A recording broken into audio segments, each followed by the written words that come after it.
Om Namo Bhagavate Vasudevaya. Om Namo Bhagavate Vasudevaya. Om Namo Bhagavate Vasudevaya. So right now, I'm going to speak a little bit, an excerpt from the book that I'm currently studying, the Mahabharata. Let me set the scene for you.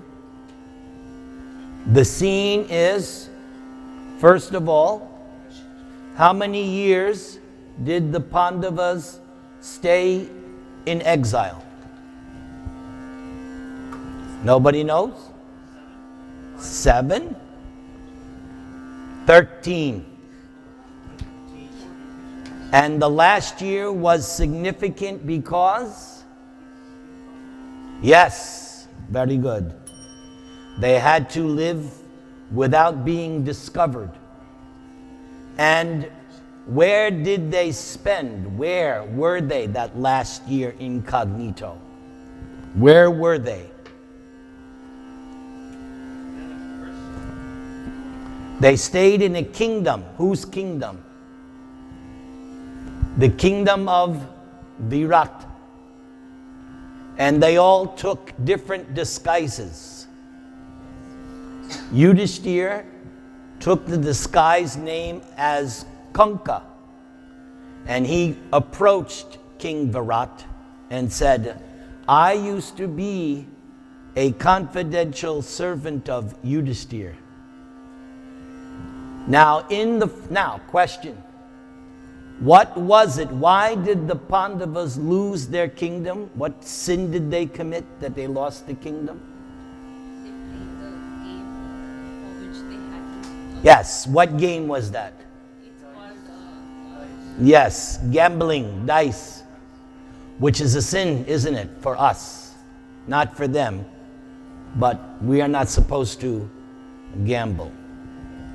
Okay, so while in the forest, Yudhishthira became expert at dice because he made friendship with one demon, Vrishaparva, and he taught him how to become expert. Previously, he was not expert. Who cheated him in the dice game? Shakuni. Shakuni. Yes, but now in the 12 years in the forest, he has learned how to become expert. So he approaches Virat and says, I am very expert. So when Virat sees Yudhishthira, he doesn't know, but he says, my God, I can tell just by how you look and how you carry yourself, you should rule the kingdom. But Kanka, or Yudhishthira, says, no, no, no, no. I just want to be your servant. Then the next to come was Bhima. And Bhima said, my name is Vallabha. And I am an expert cook. I used to cook for Yudhishthira. So the same thing, the king Virat said, oh, I think you're so powerful, you should rule my kingdom. But Bhima says, no, no, I just want to be your cook. Then, I don't know if it's the exact order, but Draupadi comes and says that I used to dress the hair of Draupadi. My name is Sairindri or Malani. And I used to serve Draupadi, and she went to the queen, and the queen said, my God, I have to be very careful with you. You are so beautiful, the king may want you. That's how beautiful Draupadi is. The queen could realize Draupadi was so beautiful, no man could resist her beauty. So Draupadi said, no, I want to just remain simple servant to you, and you protect me. I don't want anybody to try to take me. So then the twins came, and the twins said, I am an expert horseman. I used to take care of Yudhishthira's horses. And then the other one said, I used to take care of Yudhishthira's cows. And the last to enter was Arjuna. And Arjuna, because he was cursed in the heavenly planets by who? Who cursed Arjuna in the heavenly planets? You know? Urvashi. Because she approached him to have a relation. But Arjuna said, no, I cannot. That's improper. She got angry. I curse you, Arjuna. And so Indra at that time told him, don't worry. That curse will come to become a benefit to you later. So Arjuna said, I will enter as a eunuch. And I will, because Arjuna also learned dancing in the heavenly planets. So he approached King Vairata and said, I want to become a dancing instructor. So Arjuna braided his hair and he put on women's clothes, and to cover his arms he wore bracelets so that no one would see the markings of bowmanship. And so all the Pandavas and Draupadi stayed incognito that 1 year in Virat. Then after that 1 year in Virat, they were made a vow, right? They had to stay in the forest for 13 years, right? So now the time was up. So now what do the Pandavas want to do now? What was the arrangement? What was supposed to happen? After 14 years, 1 year they have to do. No, 13 years. We already did that. So after that, now what's supposed to happen? Yes, that was the agreement. When they were kicked out, the rule was that you spend your 13 years, then we'll give you back your share of the kingdom. So they are expecting that they're going to get their kingdom, Indraprastha. But what did Duryodhana say? He did not give, I won't even give a pinch of. That's right. Duryodhana had no plan to give back the kingdom. He could not stand, he could not share. He could not share because he was envious, and he's cruel, and he's prideful, and he's full of envy of the Pandavas. They said, the Pandavas said, we're willing to forgive what you did to us. We're willing to forgive even how you abused Draupadi. We're willing to forgive. Just give us 5 villages. But even that, Duryodhana said no. So, there's now no other choice. There must be a fight. It's their right. So before the war takes place, there were different things going on. So one of the things, Krishna went there to make a peace proposal, yes? And that didn't work either. So at some point, Dhritarashtra, he's confused. He doesn't know what to do. And who is Dhritarashtra's secretary? Sanjay. So Sanjay, he is disciple of who? Vyasadeva. Very good. So in various discussions, because Dhritarashtra held a meeting and he was asking everybody's opinion, and still after Bhishma spoke and Vidura spoke and Drona spoke, they all said, give the Pandavas back their kingdom. But who said no? Duryodhana again. So Dhritarashtra is confused. So he asks Sanjaya. And Sanjaya also tells him, you should do this. So at some point, Dhritarashtra says to Sanjaya, how come you are able to accept Krishna as God and I can't? Dhritarashtra was confused. He knew that Krishna was powerful. Everybody knew how Krishna had killed Kamsa. Everybody knew that. He had killed Shishupal and other demons. So Krishna's fame as a warrior, everybody knew. So Dhritarashtra said, but I'm confused because even though Krishna does all these other things, sometimes he acts ordinary. So it's hard for me to accept Krishna as God, but Sanjaya, you do. How come? So this is where I want to pick up. Are you ready to hear? Haribol? Everybody say Hare Krishna. Hare Krishna. All right. The old monarch was curious to hear more about Krishna. So who's the old monarch? Dhritarashtra, right.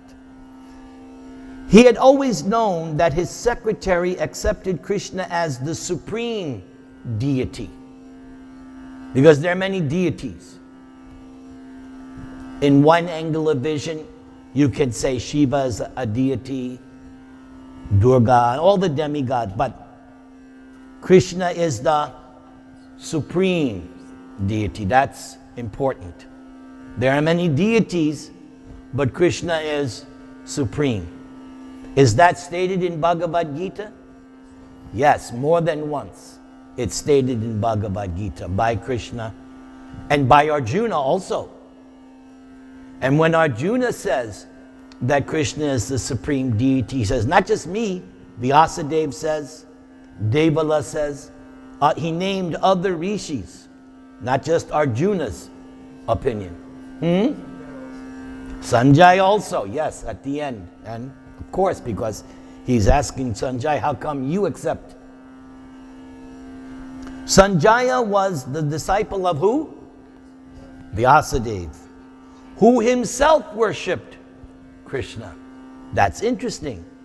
Vyasadeva is also incarnation, but he worships Krishna. The king, however, was not sure. Krishna was certainly extraordinary.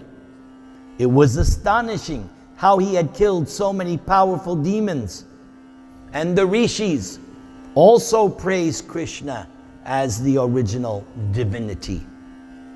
Yet he appeared so human. And that's what gets a lot of people. Even Krishna himself mentions that in Bhagavad Gita. Fools deride me when I descend in the human form. Because Krishna behaves like an ordinary human being. So people, they get bewildered. How can he be God? Because that's Krishna's tricky. He likes to play. Or as I like to say, Krishna is cool. That's Krishna. That's why I love him. He's the coolest of the cool. Just even in Bhagavad Gita, he talks about himself in the third person. He doesn't always say I. He says the supreme person. He refers to himself as the super soul, but it's like, so that's Krishna. The king asked, "How is it, Sanjaya, that you accept Krishna as the supreme God? Why do you know him as such and I do not? Please explain this to me if you feel it appropriate." So not only Dhritarashtra, many people have this same problem. They may be Hindu, non-Hindu, but they also, this is my long lost son. I have not seen you in 12 years or more. It's so good to see you. Thank you for coming. Thank you. Thank Please. You for treating me like this. Come on. You're my son. Is that all right? Yeah, that's fine. Have a seat. Jai. Krishna has sent you today. Jai. Would you like to introduce yourself to my family? I'm Bobby. The devotee. I used to live in the LA temple for a long time. And I've always been good friends with Dharamsha. I used to come to the programs regularly in the past. We welcome you. Let's chant Hare Krishna. You're going to love the feast afterwards. You've picked the best program to come. Jai. So even to this day, there are many Hindu people, non-Hindu people. They also cannot accept Krishna as God. So let's see, because this is an important point. Because people ask this question.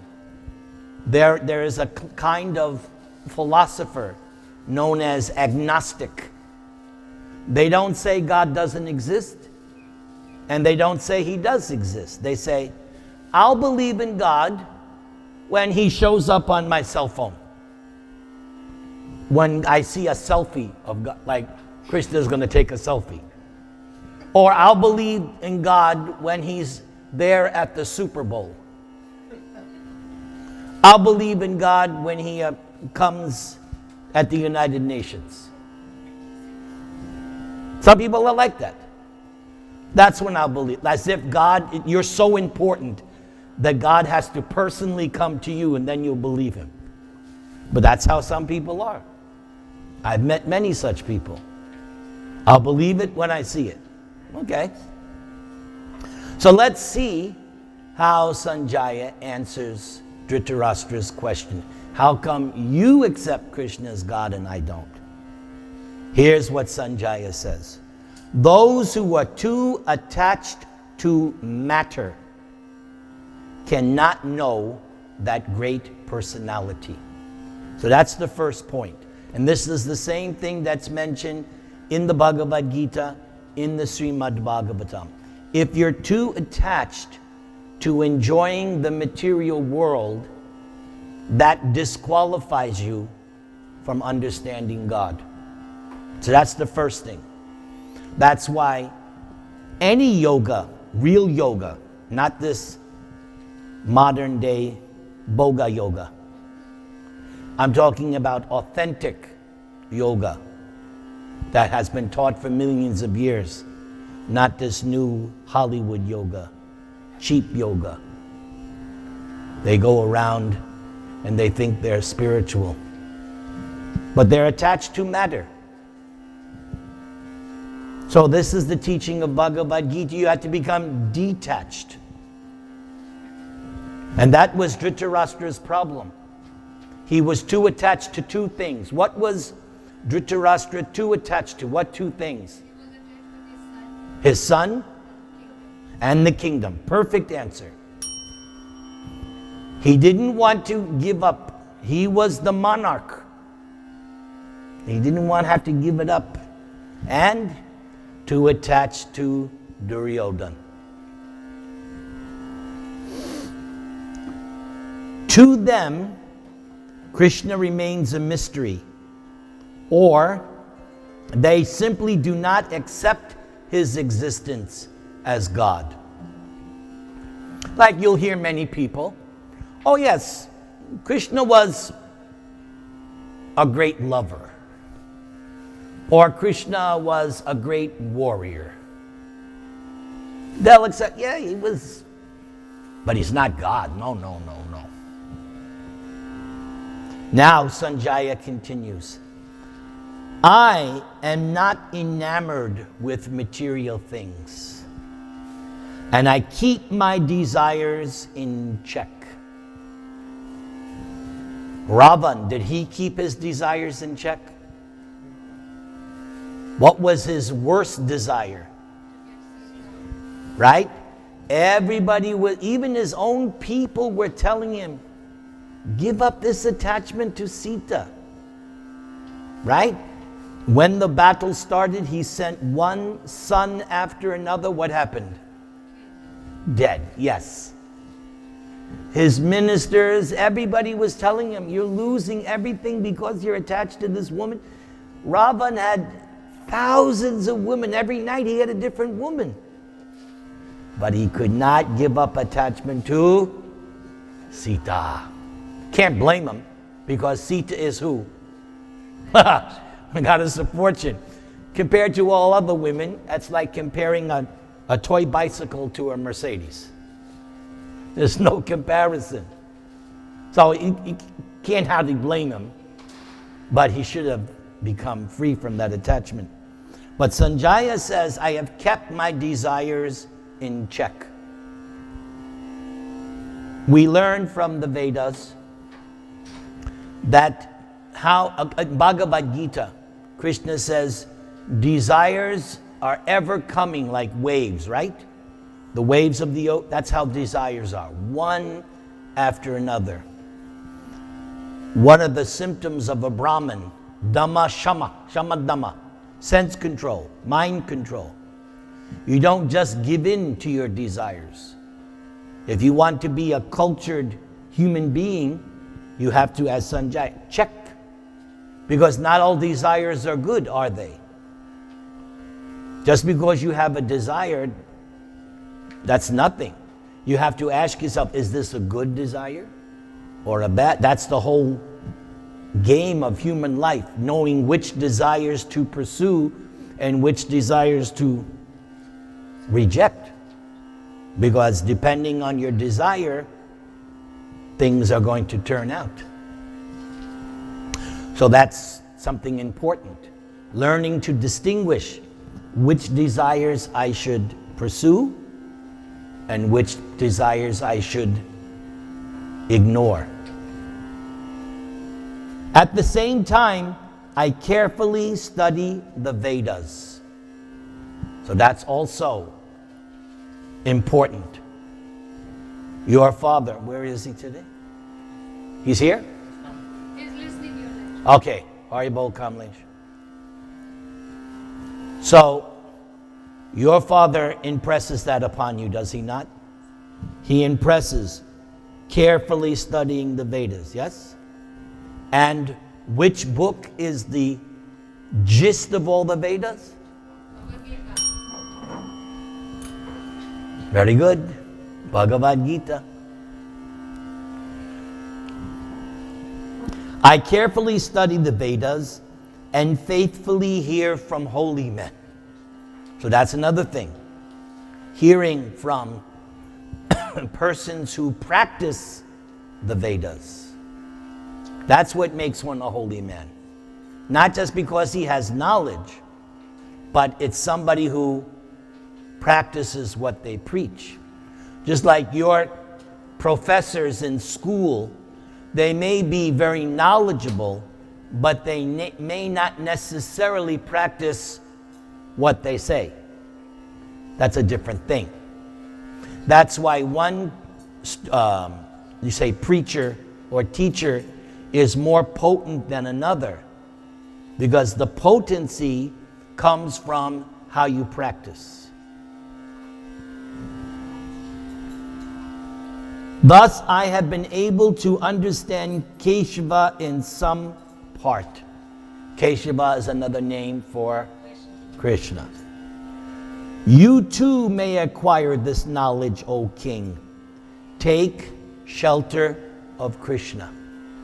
That's the same thing Krishna says. Sarvadharman yaja mam ekam. There it is. Mam ekam sharanam. Take shelter. Sharanam. For he is your best well-wisher. What is it that Krishna does that makes him everyone's best well-wishing friend? What is Krishna doing right now for you that makes him your best well-wishing friend? What? Huh? Now, what is Krishna doing? He's always giving us guidance, what is best for us. Where is he? He is in our heart. Ah, there you have it. What makes him your best well-wishing friend? He's right there with you. Nobody else can say that. Your husband is next to you. He can get in your mind, but he's not sitting there. Or your wife, or your boyfriend, or right? That's why you have to have the cell phone. Oh my God. But Krishna is right there in your heart, sitting along with you. And how long has he been there? Always.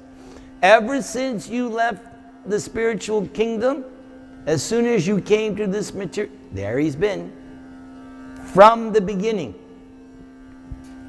And I got this question the other day. And the answer to the question was, somebody was asking me, so when you return back to Godhead, what happens to Supersoul? And Prabhupada mentions in the Gita that when the soul goes back to Godhead, that Supersoul enters the Brahma Jyoti and remains there in the Brahma, because in the spiritual world, you don't need Supersoul. You only need Supersoul when you have material body. Same way. You call a cab, you call limousine, you're the passenger, the chauffeur, the driver, right? But after you get to the airport, you don't need him anymore, right? You pay him his money, thank you very much. So the same way, Supersoul is the driver, and you're the passenger of the car of the body. So when you go back to Godhead, you don't need. Because in Godhead, you're one with Krishna in the sense that you have direct access. That's why there's no need of Paramatma in the spiritual world. Do not despise Krishna or his advice. So therefore, we should relish the messages of Krishna in Bhagavad Gita. As he says here, do not despise him or his advice. Krishna's advice is there in Bhagavad Gita. You can get Krishna's advice 24 hours a day. Just read Bhagavad Gita. Your foolish son has no faith in Krishna. Who's he talking about? Duryodhana. And he will lead you and the Kurus to destruction. Which is the same thing Vidura, Dhritarashtra's brother, said when Duryodhana was born. The very moment Duryodhana was born, Vidura said, abandon this child now, because he will be the cause of our whole family destruction. Because when Krishna was born, everything was nice, right? But when Duryodhana was born, earthquakes, fires, there were all these inauspicious omens. So Vidura said, abandon him now. But did Dhritarashtra listen? He's too attached. It's right there. Now, listen to this next part. While Dhritarashtra and Sanjaya are speaking, somebody had also come. Gandhari. So Gandhari was also listening. So now Gandhari speaks. So Gandhari says, yes, our wicked son will certainly bring destruction upon us. He is envious and vain and never listens to his elders' advice. And that, children, is muy importante. Listen. Now the parents like me. And the kids don't. I don't care. This is the same truth that Krishna says. You have to listen to your elders, beginning with parents. So when the parents say, you have to go to this college, you have to surrender. You like that one? Huh? I have to say yes, Dad, yes, Mom. Yes. Just like you have to say yes to your guru. There's no point in having a guru and then say, no. Then why did you take a guru? That's like I've given the example many times. When you go see a doctor, it's a minimum $100 you're going to charge just to see the doctor. Not speaking any, just going to the $100. It is. So you're not going to go to a doctor and then he says, okay, you need to do this. Then why did you spend your money? If you're going to go to a doctor, then you should do what he says. Not that you go to the doctor, pay the $100 and go, what does that guy know? No. So same way with guru. Don't take a guru and then say, what does he know? No. So this is an important point. Elders' advice. You can be elderly in age and elderly in wisdom. Very good. Thank you, Madhu.